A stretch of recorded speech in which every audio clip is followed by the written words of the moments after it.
सावित्री का घर, एक इमोशनल कहानी। लता, मैंने तुम्हें कितनी बार बताया है, मेरे तैयार होने से पहले मेरा नाश्ता तैयार हो जाना चाहिए। शादी के 25 सालों बाद भी मुझे क्यों बार बार एक ही बात बतानी पड़ती है? लता, तुम्हें क्या है? तुम तो आराम से घर पर रहोगी, मुझे काम पर जाना पड़ता है। तुम हो कि हमेशा बेवकूफों जैसी हरकत करती हो। अगर तुम ये जानबूझकर करती हो तो याद रखना, मुझसे बुरा कोई नहीं होगा। आज भी प्रशांत का पारा चढ़ा हुआ था। इन कटु शब्दों में अपना गुस्सा उतारते हुए, गीला तौलिया कुर्सी पर फेंकते हुए प्रशांत गुस्से से लता की तरफ देखने लगा। लता के लिए प्रशांत का ये बेवजह का गुस्सा करना कोई नई बात नहीं थी। वह महीने में 3-4 बार ऐसे ही लता पर बरस पड़ता था। पहले पहले लता उसका विरोध किया करती थी, लेकिन जब कई सालों तक प्रशांत में कोई बदलाव नहीं दिखा तो लता ने खुद को ही बदल दिया। अब प्रशांत के कुछ भी कहने से लता को कोई फर्क नहीं पड़ता था। प्रशांत की हर बात वो चुपचाप सिर नीचे झुकाए सुन लेते थी। शादी के पहले 5 साल तक लता ने पूरी कोशिश की थी कि प्रशांत को बदला जाए, लेकिन फालतू का गुस्सा करना और बाद में लता को भला बुरा कहना, यह मानो जैसे उसकी आदत बन गई थी। कोई भी वाद विवाद होता तो प्रशांत सीधा लता को बोल देता, अगर मैं तुम्हें अच्छा नहीं लगता तो क्यों नहीं चली जाती अपने मायके? क्यों रहती हो मेरे साथ? इतना सब कुछ होने के बावजूद लता प्रशांत के साथ रहती थी, क्योंकि उसे अपनी बेटी की फिक्र थी। और वह जाती भी तो कहाँ, अपने बूढ़े हो चुके माँ बाप को वह इस उम्र में परेशान करना नहीं चाहती थी। समाज और लोग क्या कहेंगे, ये भी तो उसे देखना था। वह इतनी पढ़ी लिखी भी तो नहीं थी कि खुद जाकर कोई नौकरी कर सके और अपना और अपनी बेटी का पालन पोषण कर सके। लता को अब अपनी फिक्र नहीं थी। उसको फिक्र थी तो बस अपनी शादी लायक हो रही बेटी की। लता नहीं चाहती थी कि पति पत्नी के झगड़े की वजह से काव्या डिस्टर्ब हो। काव्या की पढ़ाई पूरी हो चुकी थी, उसके लिए अब शादी के रिश्ते आने लगे थे।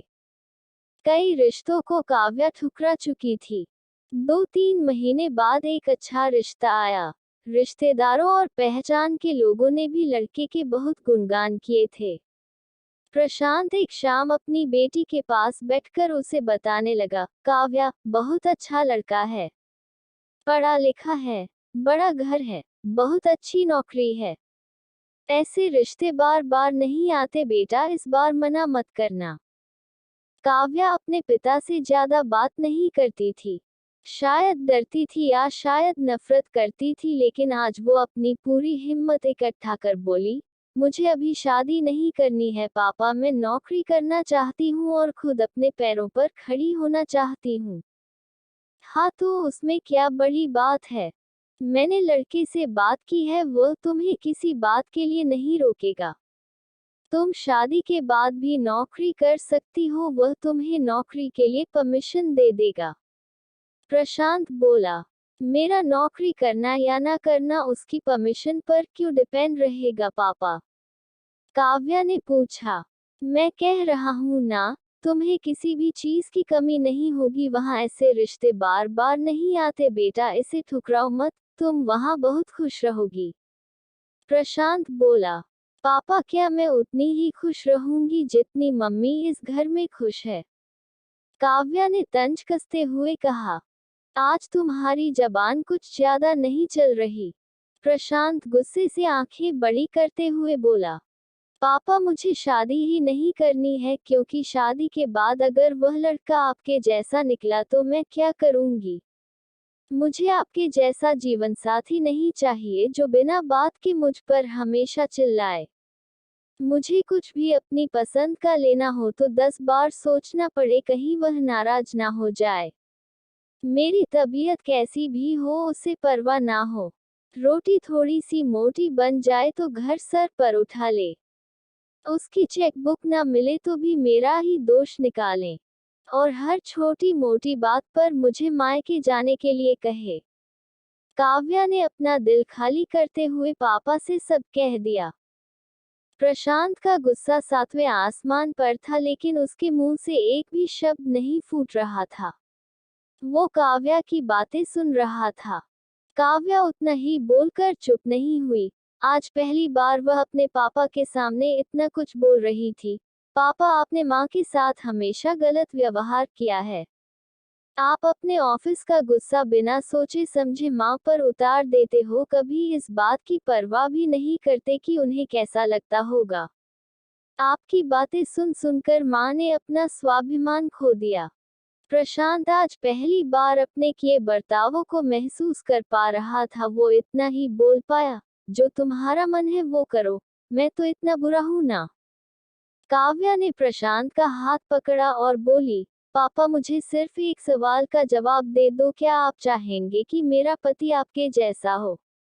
अगर आपका जवाब हाँ है तो कर दीजिए मेरा रिश्ता आज ही, और ना है तो मुझे आत्मनिर्भर बनने दीजिए। प्रशांत कुछ भी ना बोल पाया और वहां से चुपचाप बाहर चला गया। आज उसे लता के सामने जाने में शर्म आ रही थी। चलते चलते उसकी आंखों से आंसू बह रहे थे। प्रशांत ने आज से अपने आप को बदलने का निश्चय किया। अगले दिन से लता ने अपने पति में काफी बदलाव देखा। वह सोचने लगी कि जो हिम्मत काव्या ने दिखाई है, वह हिम्मत अगर मैं पहले ही दिखा देती तो शायद आज परिस्थिति कुछ और होती।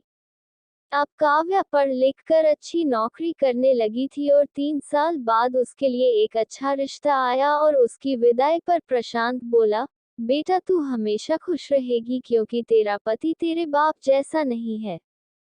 प्रशांत की यह बात सुनकर लता और काव्या की आंखों से आंसू बहने लगे। दोस्तों, हमारे समाज में औरतों को भले ही देवी का दर्जा दिया जाता है, लेकिन उन्हें वह स्वतंत्रता नहीं दी जाती जो उन्हें देनी चाहिए।